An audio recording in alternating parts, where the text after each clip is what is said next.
हरिओम।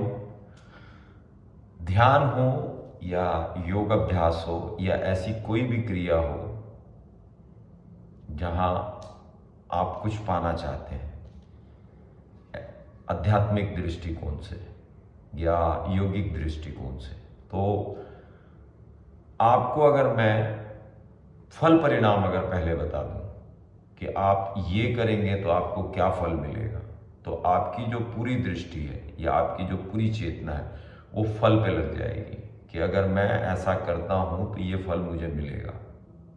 लेकिन ये करने के लिए आपको निरंतर अपनी चेतना को एकाग्र करके उस रास्ते पे जाना होगा। यही गलती होती है योग अभ्यास के अंदर में या ध्यान के अंदर में, क्योंकि हमें पहले परिणामों को बता दिया गया है। हमें ये चीज बता दी गई है कि आप ऐसे ऐसे करोगे और आपको वहां पर पहुंच जाएगा, आप उस जगह पे पहुंच जाओगे। साधना में एक चीज की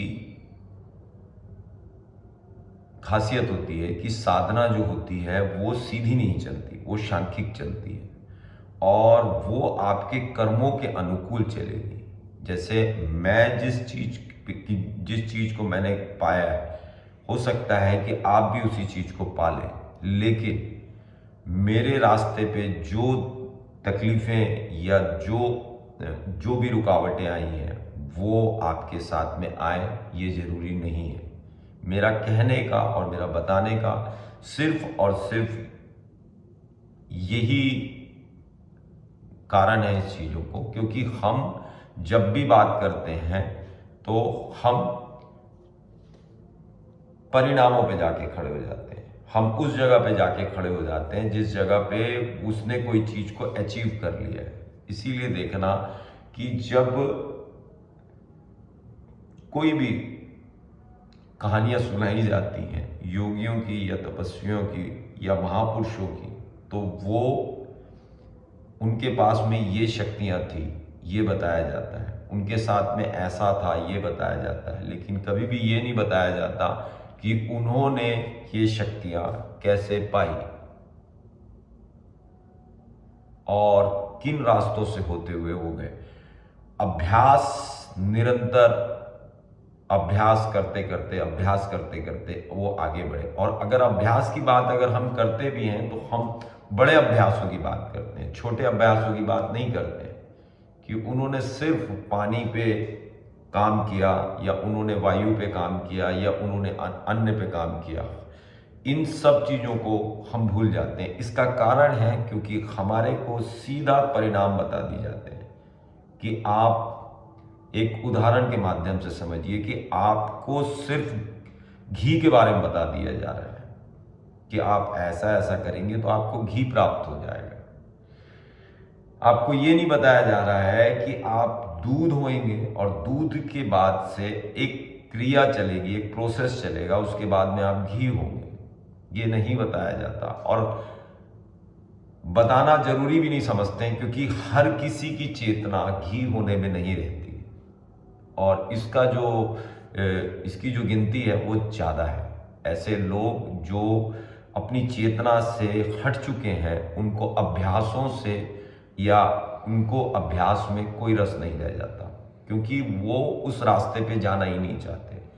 वो सिर्फ और सिर्फ कथाओं में या कहानियों में अपने मन को दिलासा दे देते हैं। तो मेरा ये कहना है कि आप कम सुनिए और अभ्यास पे ज़्यादा रहिए। अगर आप अभ्यास पे ज़्यादा नहीं हैं तो कथाएं या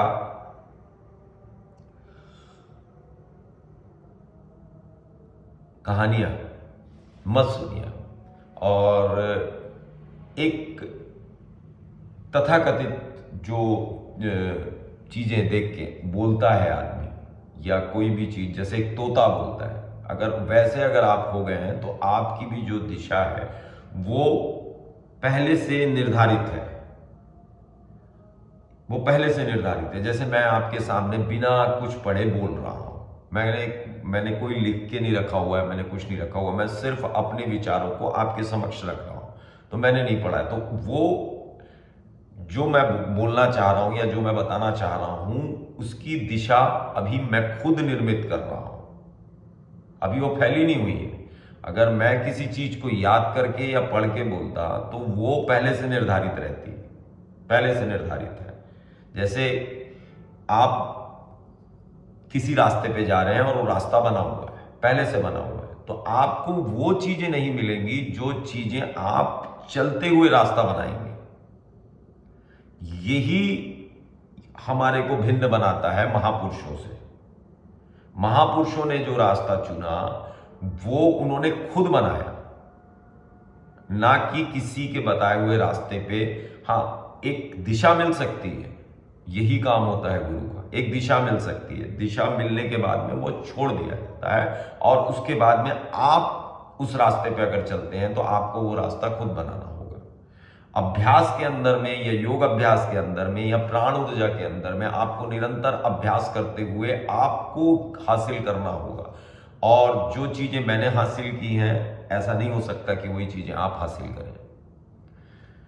आप कोई बाहर का व्यक्ति आता है और वो योग से कोई लाभ लेके चले जाता है, आप सिर्फ इसी में खुश हो जाते हैं कि ये व्यक्ति जो चीजों को जिन चीजों की प्राप्ति इसने की है वो चीजें हमारे मुल्क से आती हैं या हमारे देश से आती हैं। हमारे को कोई मतलब नहीं है योग से, लेकिन हम खुशी का अनुभव कर रहे हैं क्योंकि ये जिन चीज़ों को फॉलो कर रहे हैं या ये जिन चीज़ों से अपने जीवन को सुधार रहे हैं वो चीज़ें हमारे मुल्क से आती हैं। मैटर नहीं करता कि हमारे को क्या क्या मिलना है और इससे हमको क्या होगा, बस हमने कथाएं सुनी है। ऐसे ही मैं सिर्फ योग की बात नहीं कर रहा हूँ, आप इसमें शास्त्रीय संगीत को पकड़ लीजिए, आप इसमें जो भी चीज़ें जो हिंदुस्तान से, इंडिया से जो पैदा हुई हैं, भारत से जो पैदा हुई है, कोई मतलब नहीं। हम जी रहे हैं जीवन, जैसा जीवन हम जी रहे हैं, हम वैसे जीवन के लिए कोई भी कार्य नहीं कर रहे हैं। और अगर हमारे को कोई ऐसा व्यक्ति मिल जाता है जो हमारे जीवन से भिन्न है और उसकी जो जड़ें हैं वो हिंदुस्तान से आ रही है, तो हमें खुशी की प्राप्ति होती है। हमें खुशी की प्राप्ति होती है, होना भी चाहिए, खुशी की प्राप्ति होती है। लेकिन अगर योग में या ध्यान में या कोई भी ऐसी चीज है जिसमें आप कोई चीज जानना चाहते हैं या पाना चाहते हैं, तो सिर्फ आउटलाइन बनाइए और उसके बाद कूद जाइए सीधा, और उसके बाद सिर्फ अभ्यास, सिर्फ अभ्यास, सिर्फ अभ्यास, सिर्फ अभ्यास। अभ्यास करते हुए जो व्यक्ति कथाओं को सुनता है या कहानियों को सुनता है तब वो कोरिलेट करता है। अगर आप सीधी कहानियों को सुन के अगर बैठ जाएंगे या कथाओं को सुन के अगर आप बैठ जाएंगे तो आप प्राप्त नहीं करेंगे कोई चीज, क्योंकि आपको तो सीधा बता दिया गया है कि इस रास्ते पे हीरा मिलता है और आप हीरे पे कंसंट्रेट करेंगे, हीरे पे आपकी दृष्टि रहेगी।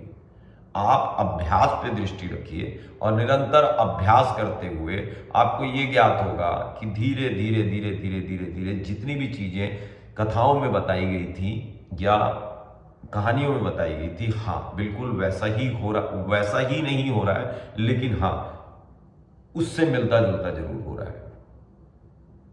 क्योंकि जो अभ्यास होता है वो आपके जीवन के ऊपर बेस्ड है और हर दिन एक जैसा नहीं होता। हर दिन आज जैसा दिन निकला है या आज जैसे आपकी जीवन शैली है या आपका जैसे नित्यनेम है, ऐसा कल नहीं होगा।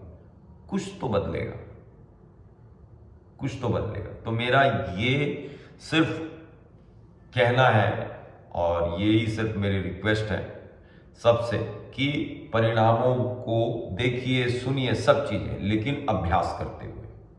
अभ्यास करिए और उसके बाद योग को शुरू करने के बाद योग के परिणामों को देखिए। आप पहले योग को शुरू करिए बिना कुछ जाने, बिना कुछ देखे। ध्यान को शुरू करिए बिना कुछ जाने। ऐसा कोई भी चमत्कार की उम्मीद मत रखिए अपने अभ्यास के अंदर में। मेरा निरंतर ये कहना है कि चमत्कार जैसी कोई चीज नहीं होती। अगर चमत्कार जैसी चीज होती तो मनुष्य या कोई भी प्राणी इस धरती पे आके अपने अनुकूल इस धरती को कर देता। धरती आप या प्रकृति आप आपके परिणामों के अनुकूल या आपके कर्मों के अनुकूल चलती है। हरिओम।